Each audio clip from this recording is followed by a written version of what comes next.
जय श्री राम, जय बागेश्वर धाम, जय गुरु कृपा। आज हम वाल्मीकि रामायण का छठा सर्ग पढ़ेंगे। जय राम रमारमणं समनं भव ताप भयाकुल पाहि जनम अवधेश सुरेश रमेश विभो शरणागत मागत पाहि प्रभो। जय राम रमारमणं समनं। जय श्री राम। उस अयोध्यापुरी में रहकर राजा दशरथ प्रजावर्ग का पालन करते थे। वे वेदों के विद्वान तथा सभी उपयोगी वस्तुओं का संग्रह करने वाले थे। दूरदर्शी और महान तेजस्वी थे। नगर और जनपद की प्रजा उनसे बहुत प्रेम रखती थी।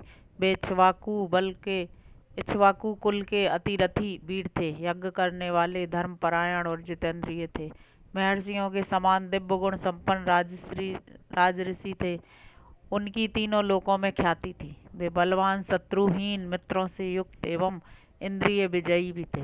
धन और अन्य वस्तुओं के संचय की दृष्टि से इंद्र और कुबेर के समान जान पड़ते थे। जैसे महातेजस्वी प्रजापति मनु संपूर्ण जगत की रक्षा करते थे, उसी प्रकार महाराजा दशरथ भी करते थे। धर्म, अर्थ और काम का संपादन करने वाले, कर्मों का अनुष्ठान करते हुए वे सत्य प्रतिज्ञ नरेश उस श्रेष्ठ अयोध्यापुरी का उसी तरह पालन करते थे जैसे इंद्र अमरावतीपुरी का।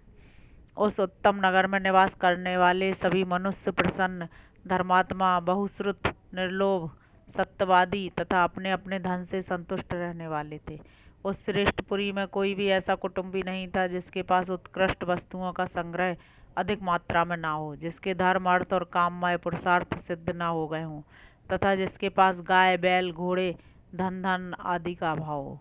अयोध्या में कहीं भी कोई कामी, कृपण, क्रूर, मूर्ख और नास्तिक मनुष्य देखने को भी नहीं मिलता था। वहाँ के सभी स्त्री पुरुष धर्मशील, संयमी, सदा प्रसन्न रहने वाले तथा शील और सदाचार की दृष्टि से महर्षियों की भांति निर्मल थे।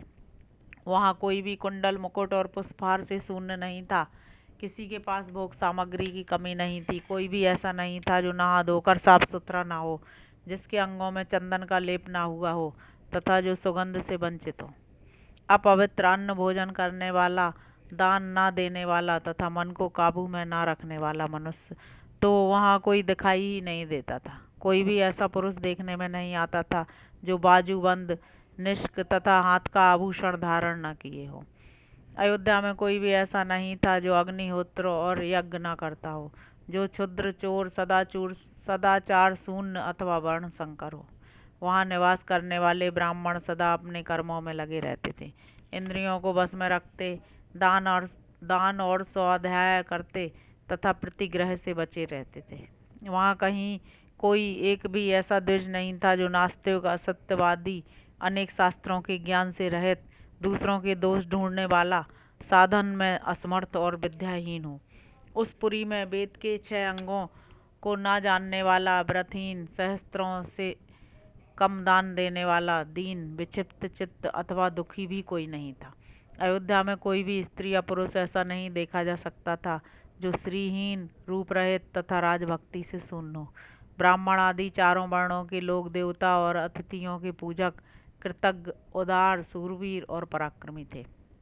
उस श्रेष्ठ नगर में निवास करने वाले सब मनुष्य दीर्घायु तथा धर्म और सत्य का आश्रय लेने वाले थे।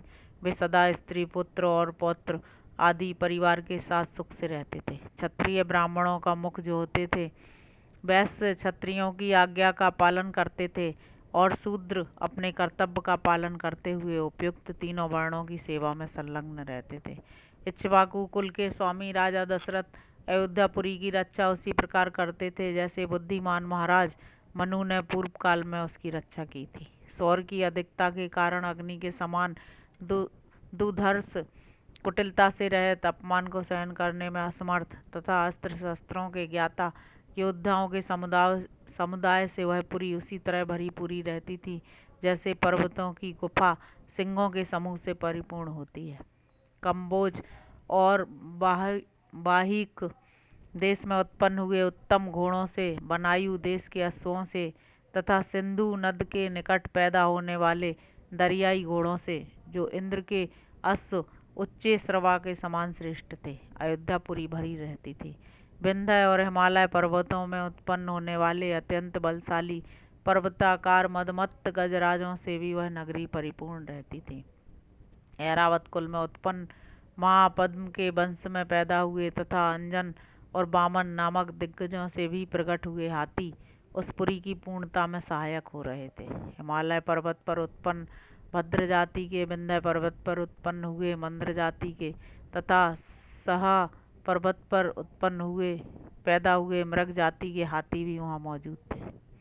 भद्र, मंद्र और मृग इन तीनों के मेल से उत्पन्न हुए शंकर जाति के, भद्र और मंद्र इन दो जातियों के मेल से पैदा हुए शंकर जाति के, भद्र और मृग जाति के संयोग से उत्पन्न शंकर जाति के तथा मृग और मंद्र इन दो जातियों के सम्मिश्रण से पैदा हुए पर्वताकार गजराज भी, जो सदा मदोन्मत्त रहते थे, उस पुरी में भरे हुए थे।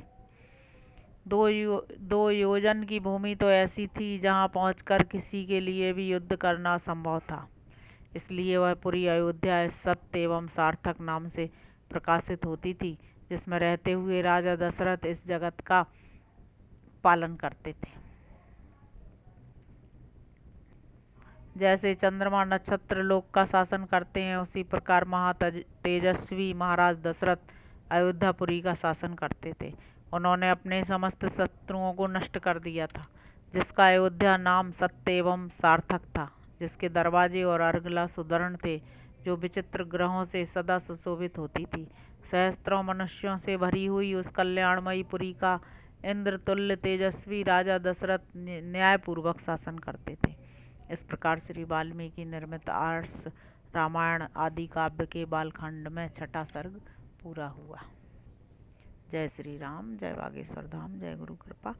आज हमने वाल्मीकि रामायण में पढ़ा कि अयोध्या में राजा दशरथ के समय में नगर और नगरवासी किस तरह से थे।